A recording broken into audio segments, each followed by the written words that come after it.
Out of the gates and ready to go. Hot Mike with Henry Withrow, ready for a great show. We've got, let's see, March Madness. Is it actually going to be March Madness or just a year of chalk? We'll discuss that.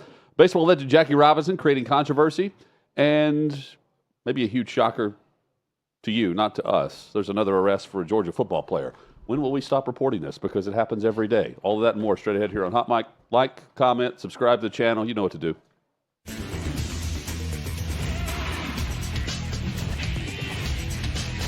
Yes, another off-season. Chad, another arrest for Georgia. We'll get to that in a moment. Happy March Madness to you. Oh, what a glorious day it is, Hutton. My favorite day of the sports calendar every year, the first Thursday of the NCAA tournament. I'm excited. Games are happening, and, life is grand right now. Bracket's still okay. Not great. I'm undefeated so far, early on. You crushed it. Congratulations on Creighton. Well, you called this. Look, the 9-8 game, 7-10, I can't really take a lot of credit for it. Like you said yesterday, I've watched a little bit of Creighton this year, but I'm not going to act like you knew I knew this would happen. You bet the spread, though. I did. I bet Creighton as an underdog to win outright. I also bet the spread for High Point to cover in a parlay, so I did not win that parlay. Okay. So, betting giveth and it taketh away, and High Point was right there to cover 7.5 for most of the game, and they lose by 12. But I did have Purdue advancing in my bracket, so the bracket is still perfect. Well, Chad's perfect bracket. We've got the perfect day. It's not the spring temperatures here that we wanted, but man, it is one shiny moment for some. Maybe some upsets throughout the day. Can't wait. It's the only thing that has me bummed out a bit is it always seems to cosmically come together where the weather is warm and perfect for the first time of the year on the first Thursday of college basketball. I agree. Forecast is always sunny. That was yesterday for us. It's like the Masters. It feels like Masters Saturday every year all over America. Wherever you are, you can go do yard work for the first time. And that's the way it feels like for the first Thursday of March, not here in Nashville. That will be tomorrow and Saturday. Temperatures are plummeting here today. It's in the 30s right now in gray. It'll be tomorrow and Saturday. It was sleeting when I was driving in a little bit earlier. So that's 68 degrees and sunny on Saturday. Can't wait. I'll be coaching a softball tournament all day, not watching a bit of basketball. We're watching some hoops now, though. Heck yeah. The madness continues up. So I'm wanting to see the tight, close games early. By and large, though, by the time it gets to the Final Four, I want to see chalk. You agree? I would take it a step further. I think Sweet 16, Elite 8, I want to see chalk for the most part. At least by Elite 8. Yeah. Yeah, I agree with that. First weekend, I love the upsets and the thought of upsets. By the second weekend, I want to see the big boys do battle. I want to see the big boys dance. I want to, especially that Elite 8 Saturday and Sunday, I want to see big-time programs going head-to-head in those games. And we don't know who's been overseeded, underseeded, all this. Because, even in January, we're watching a bunch of football. Yeah.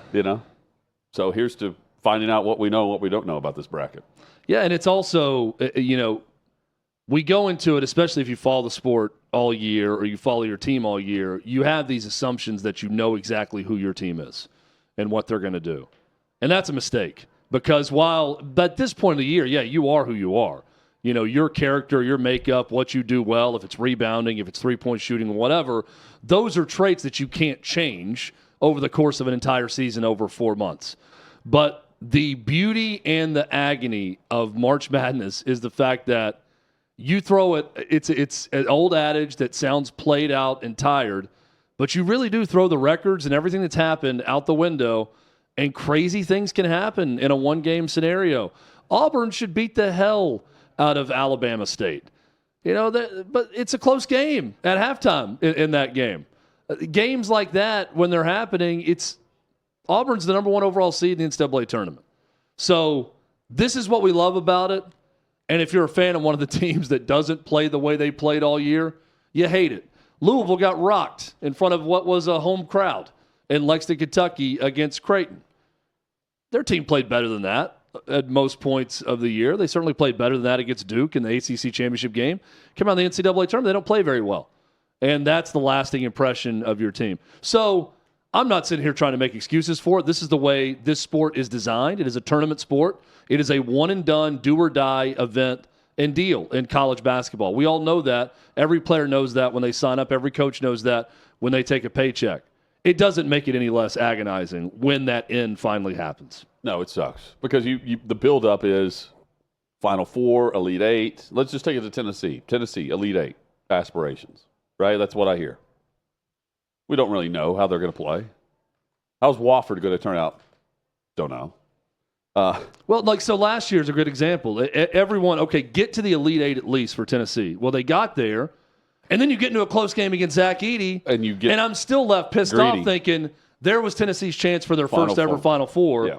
Down the stretch, Dalton Knecht on the team, one of the greatest scorers in college basketball, and that they couldn't get over the hump. So, look, as a Tennessee fan, I would love nothing more than Zakai Ziegler and Jemai Mashack to be the two dudes that have been there step for step throughout their career, the two winningest players in program history, to be the two guys locked arm in arm that leads Tennessee to their first ever Final Four. That's a hell of a story. I'd love to see that happen. Is that likely to happen? I think the percentage chances have it at like 22%. Or 27% of them going to the Final Four. That's pretty good considering some of the other odds, though. Yeah, for sure. It could happen. It could happen. But my point is, the likely outcome is everyone's going to be sitting there being depressed that followed Tennessee all year for Zakai Ziegler and Jemai Mashack at some point in this tournament. Yeah. And Rick Barnes is going to be like, boy, I just feel bad for those guys more than me or anyone else, and they wanted it so bad. And this is the beauty and the agony of this time of year. We'll get one more crack at the North Carolina shouldn't be in the tournament storyline tomorrow evening, and then it's over. West Virginia will be – now it's going to be more about Clemson, or another program that didn't show up and perform well right out of the gate. But by and large, by the way, North Carolina was never – they were always a team talent-wise that should be playing in the tournament. I mean, they've got the talent to advance. They showed that against San Diego State. It's just about what they didn't do throughout the season to get themselves a spot. They did something. The committee was like, "Oh, go ahead." The one team I'm Prima Nocta. You have Prima Nocta on San Diego State. Have rain. All of San Diego, in fact. Whatever you like. Take Ole Miss if you like. Take Oxford. Take the Grove. That's going to be a tricky one. What about Kansas? They fit into this little department too. Or good overall talent, not a very good team at all. Never got connected. This is a new favorite term in basketball is we're really connected. They're a 7 seed. Yeah, Tom Izzo talks about his team. We're connected. This is the most connected group, one of the most connected teams I've ever had at Michigan State. Kansas, they wildly underperformed this year based on expectation. They're preseason AP number 1 in the country. I threw out the stat earlier in the week. No Kansas team that's been ranked preseason number 1 has ever made the Sweet 16, much less anything else. So this team looks to be in line with that. I think Arkansas beats Kansas. I think Arkansas is coming on at the right time, and they're getting their best player back for this game.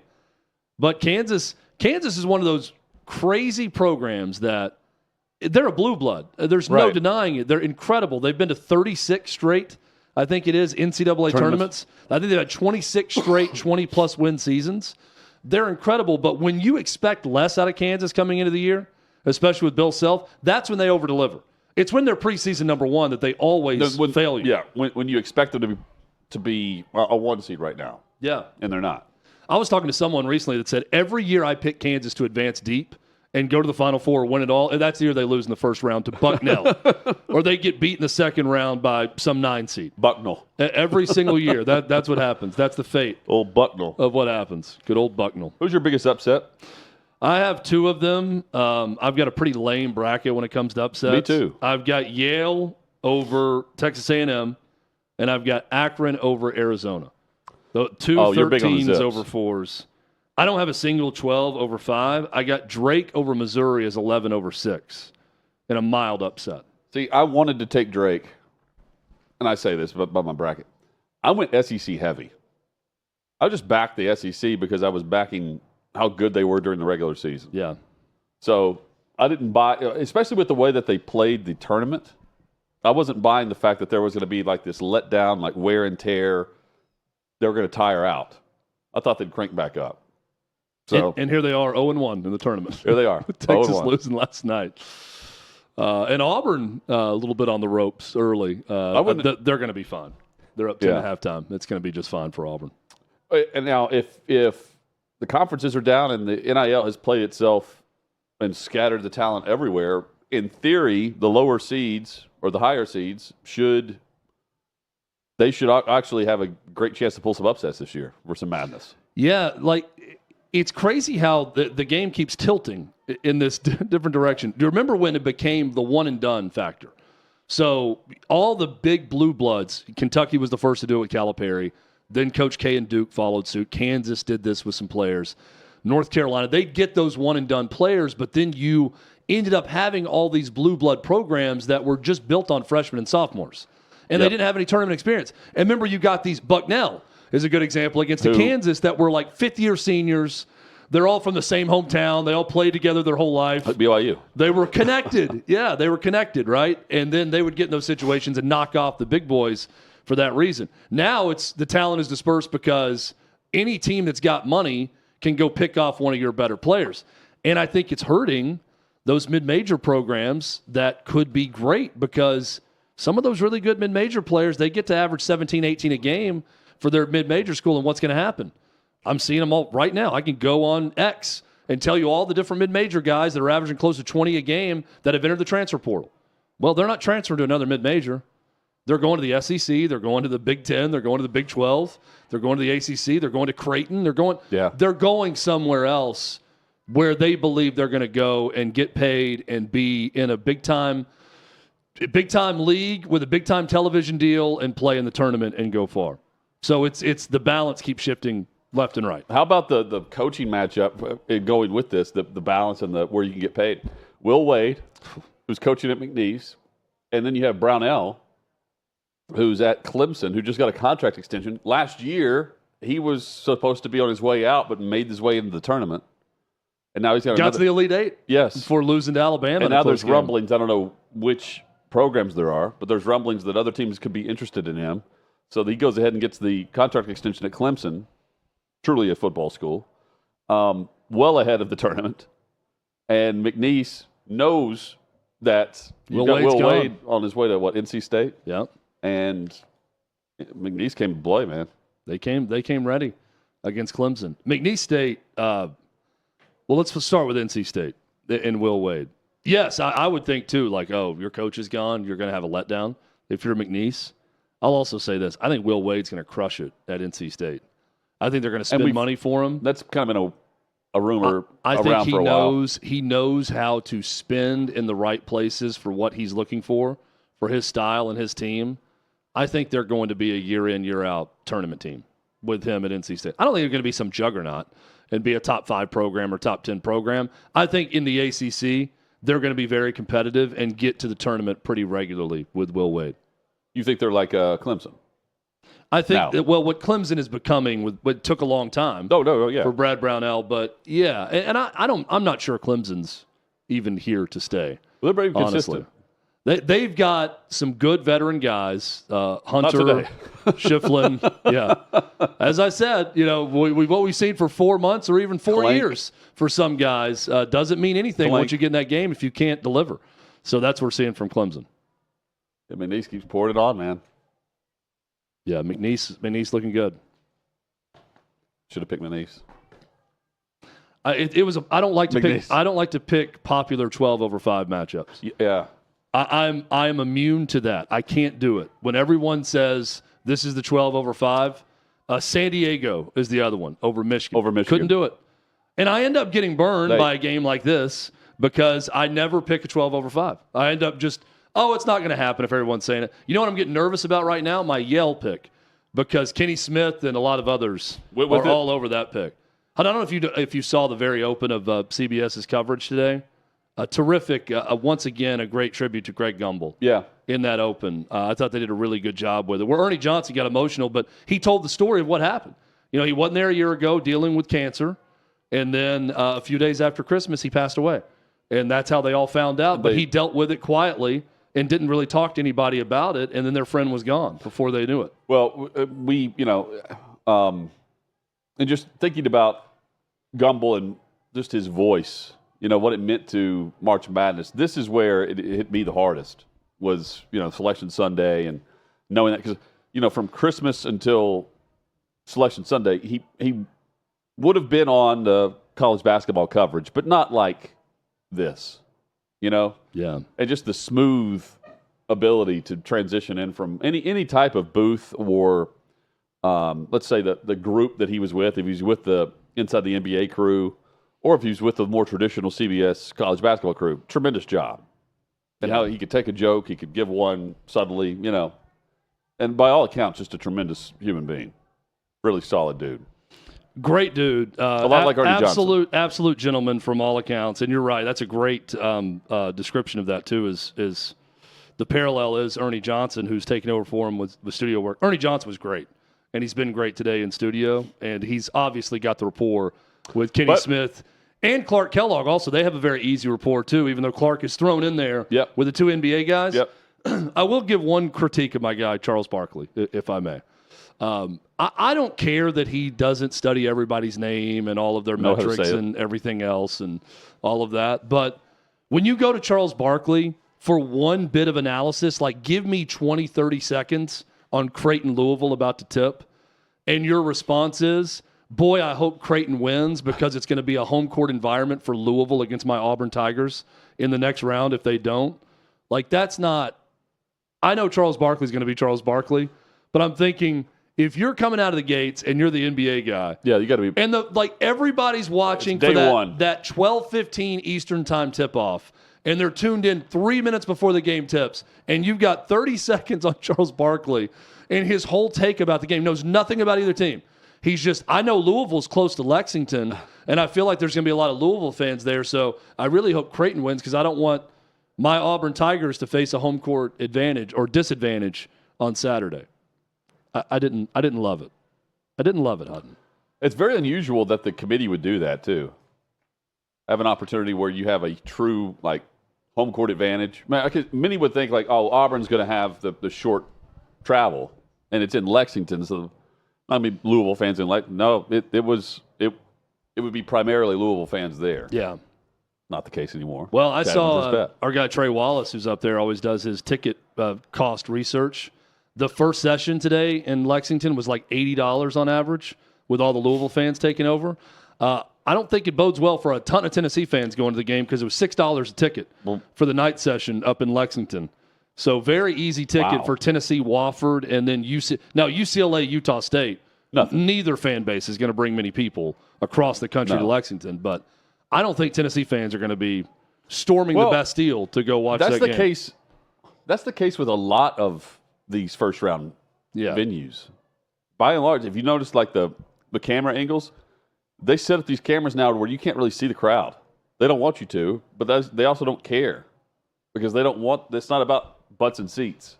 No, it's about us skipping out of work and watching the games on TV. They care more about how you consume the game elsewhere instead of actually going to the game, which sucks. I mean, especially the late night games. That's where you really see the empties. Yeah, the crickets. Let me give a couple other quick TV critiques here, if I may. Just spending the early part of the day watching games. Brad Nessler, great broadcaster. Not a voice for basketball. Not a style for basketball. Not a voice for it. It's very off. And every time I hear him on a basketball game, it nearly puts me to sleep.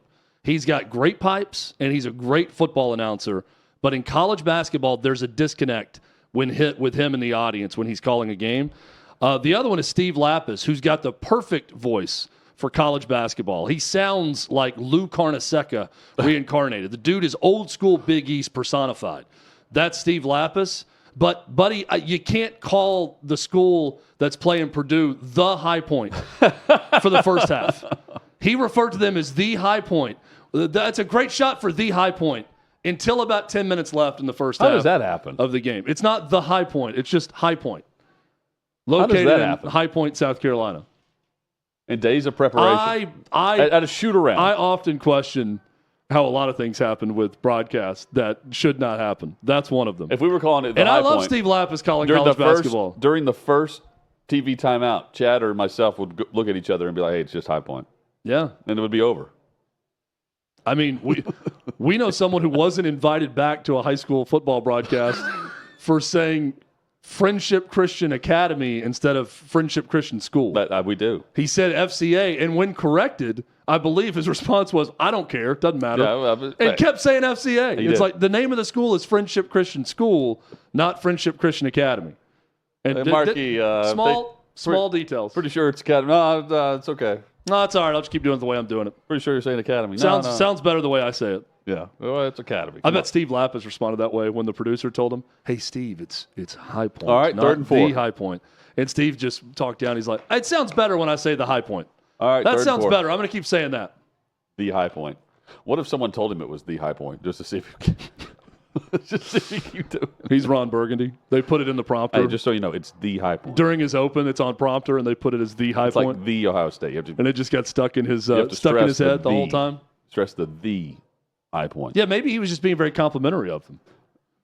It's Maybe. like, why does Ohio Very State? very Ohio religious. State shouldn't be the only school that gets to have a "the" in front. The High Point sounds great. What if Lapis knows everything? We don't. We just assume it's just High Point. But like, if you go back to the historical name of the school, it is actually the High Point. Lapis jumps off of at halftime of Clemson and McNeese just to go on the show on Zoom to give us the full history of High Point. Let me tell you something. And says, when the school was originally founded, it was the High Point, and I go by the original name of the school. That's why I said the High Point. Oh man, Nestler, though, in college basketball does not fit. It's just off to me. The other thing that bugs me to this day is I think it's a very lazy, lethargic, cheap look for these coaches to be in like these sweats and everything that they're wearing. Mm-hmm. Just saying. You know who I find? Wear something better than like what you would wear to a sweat, like to the sauna. It's the guys that Like are you're younger. cutting weight for UFC. The guys that are younger or the guys that are cutting their teeth trying to get bigger jobs, they're the ones in suits. The High Points coach, I noticed today, was in a suit. You don't have to be full suit. Nate Oates is a younger coach. He wears the sports that. coat Yeah, every yeah, time. Doesn't just- wear the tie. I like his look. Yeah, me too. You don't have to be full suit. Just look better than I'm cutting weight for a big fight in the UFC. I need to cut 3 pounds during this game. I understand the comfort of it for those guys, but I too don't like it. It's also one of those that I feel like I've just given up. I've surrendered. That it's just so far gone now since COVID and everyone started doing this, and we're never going to get it back. We're never going to get the old school every coach wears a suit back.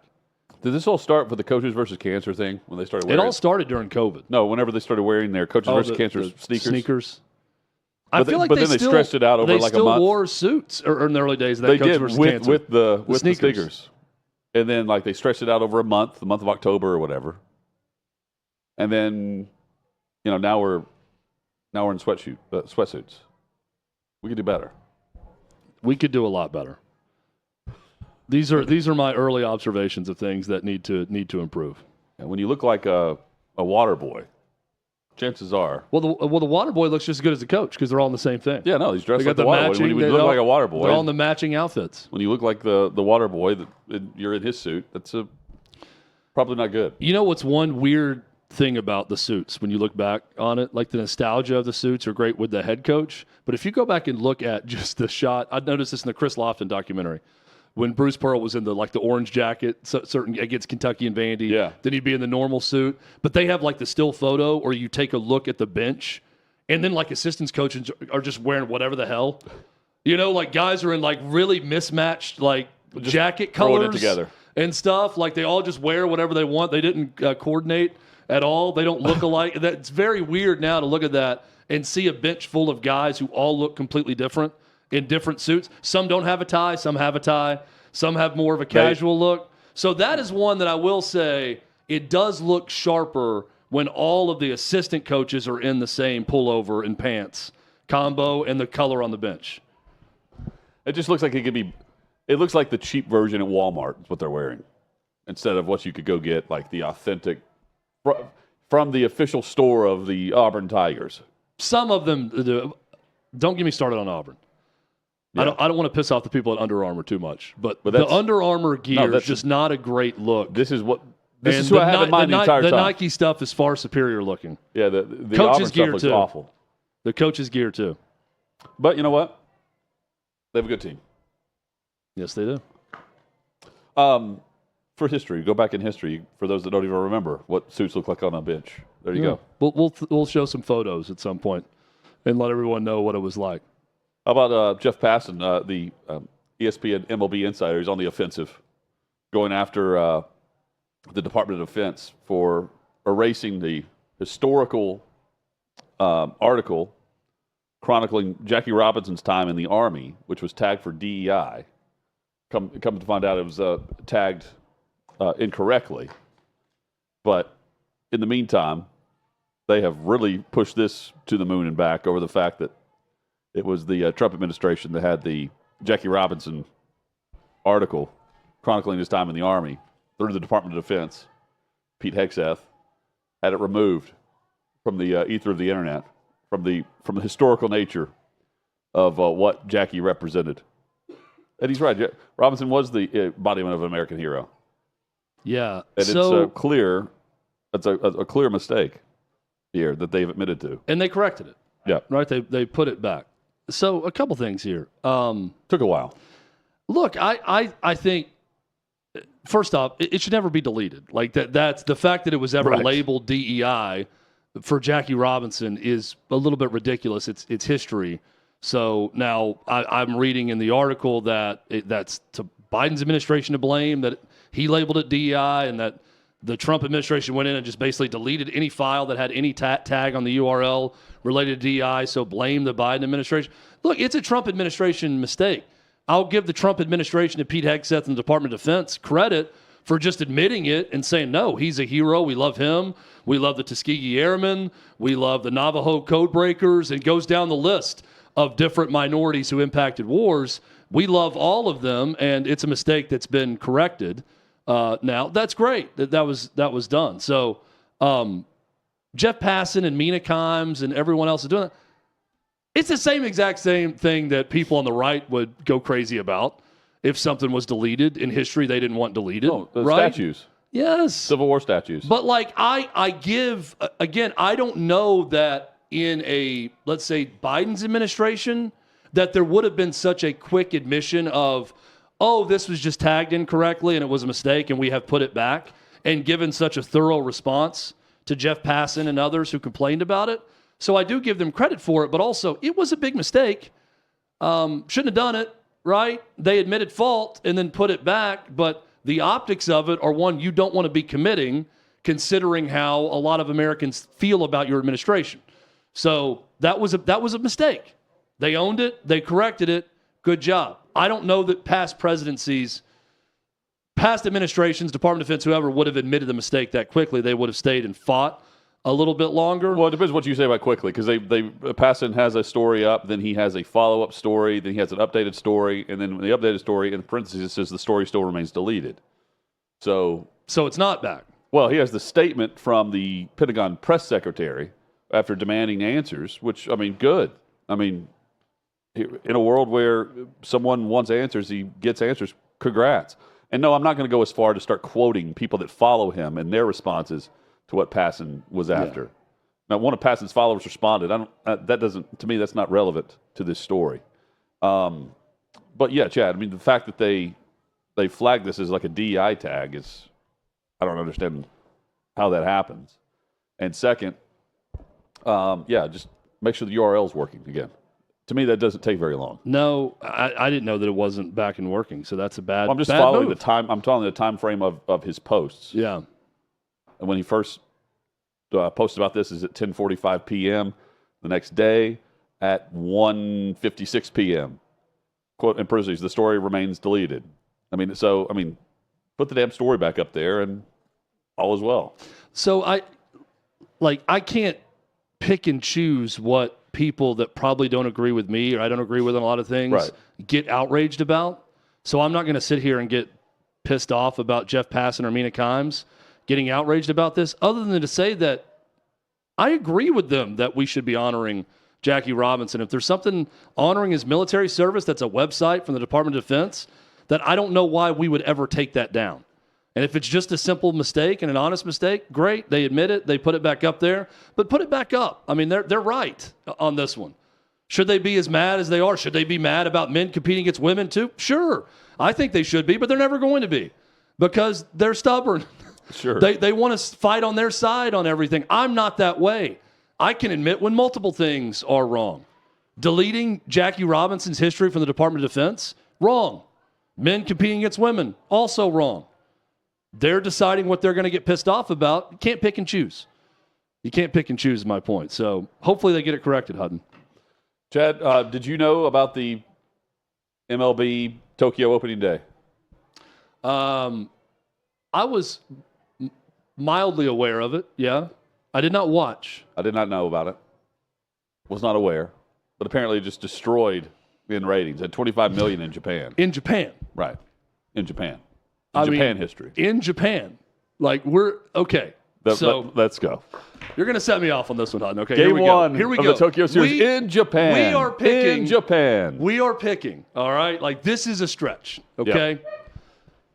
Guys, the NBA is going to do plenty of dumb stuff to go after, all right? And their product is going to be this or that. But we're choosing 25 million Japanese people watching a game in Japan to try to insult the NBA, which, by the way, I looked this up.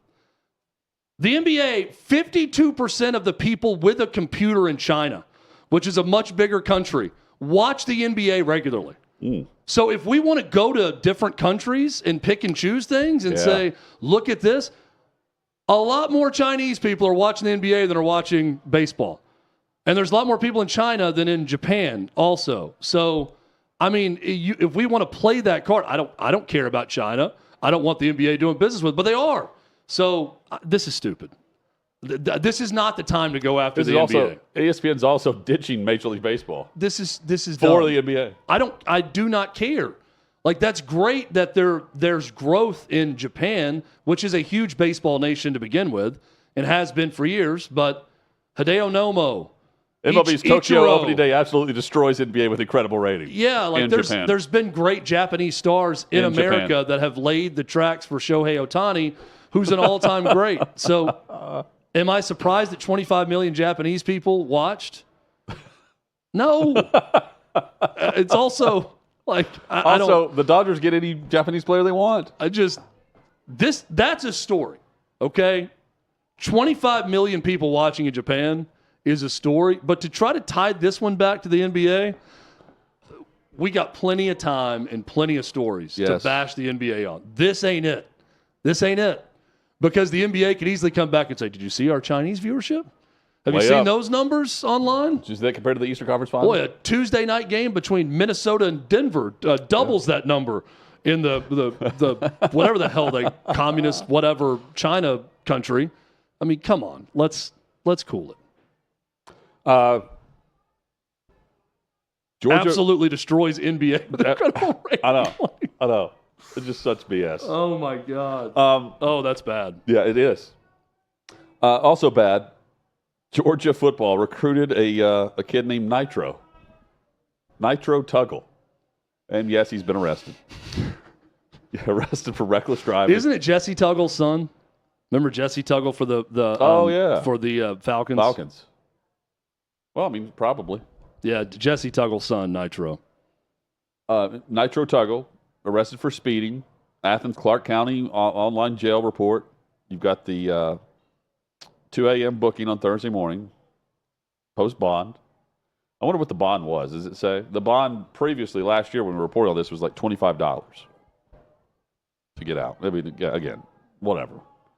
There's no really reprimand for that, is my point. I think a new headline, since we're on OutKick headlines right now. Yeah. I think the new headline for OutKick is we should have a beat writer that just marks the days that no one got arrested for speeding in Athens. How many days since? In Georgia. Yeah, I would check that story every day. How many? Go back, Georgia speeding arrest tracker. So right now we're at 0. And it just has a thing, yes or no, like a box checked. And you have to click on the story and go see yes or no on that day.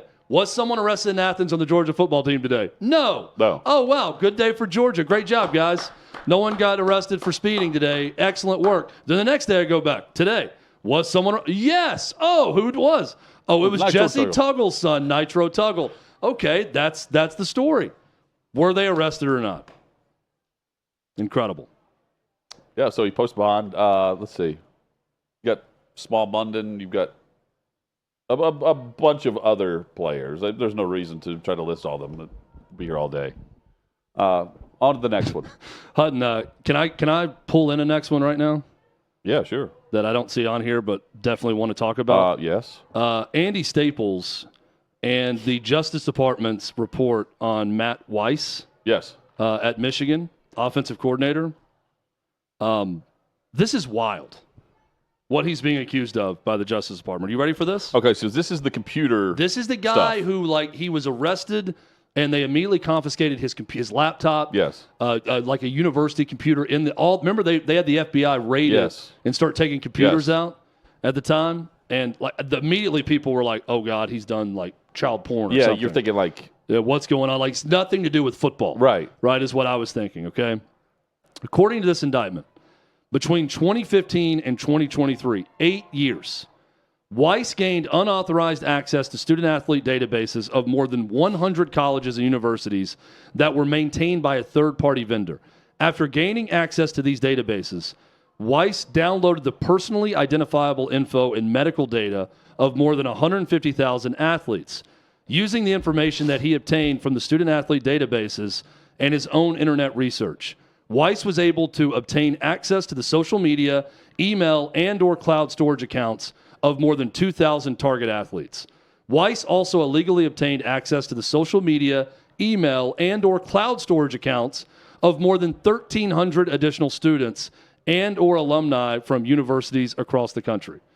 Now, why exactly he was doing all this and what he was doing, I'm sure, is for some recruiting purposes of getting information, medical and otherwise, also scouting. Or digging up dirt on other people. If you're getting student athletes' medical history, you're looking into possible places to attack your opponents, and also probably looking into the transfer portal of guys to see what their medical looks like before going after them. Oh, it's a huge advantage there. HIPAA would come into play. The NCAA has no teeth and no power, but I mean, we have done far worse to programs for doing far less than this. Yes. Holy cow. I mean, Will Wade, strong-ass offer. Hell, Bruce Pearl, who's coaching right now in the NCAA tournament, had a 5-year show cause for a barbecue. That was in a different time of the recruiting calendar. I mean, this dude is committing federal computer crimes trying to get an advantage. I can't wait to get our guy David Cohn or whoever's a Michigan alum on to come on and explain to me how every other school does this. Well, I don't think they're doing this. I don't think there's federal indictments going out to other offensive coordinators, by the way. They've been waiting on the FBI to wrap up their stuff. That's wild, man. And what all it was being used for would blow our mind, too, I'm sure. Yes. Was it sold? That's that's another thing. You have all this info. You're not recruiting everyone. This isn't some, computer hacker, nerd, computer analyst hired out of college to get paid $100K to come help the Michigan football program with online sabotage of other schools. This is their offensive coordinator that's doing this. So who else is involved in this at Michigan? How did he get it? Yeah. I mean, the whole scouting thing, all right, I'm willing to listen to Connor Stallions and his documentary and others. And, maybe it does happen more than we think or whatever, right? They just went a little bit over the top on it. But this, please, some coach, some analyst, get online right now, come on this show and tell me how this is commonplace. I don't buy it. It's not. I don't think every program's got someone who's committing computer crimes to find the medical history of other athletes.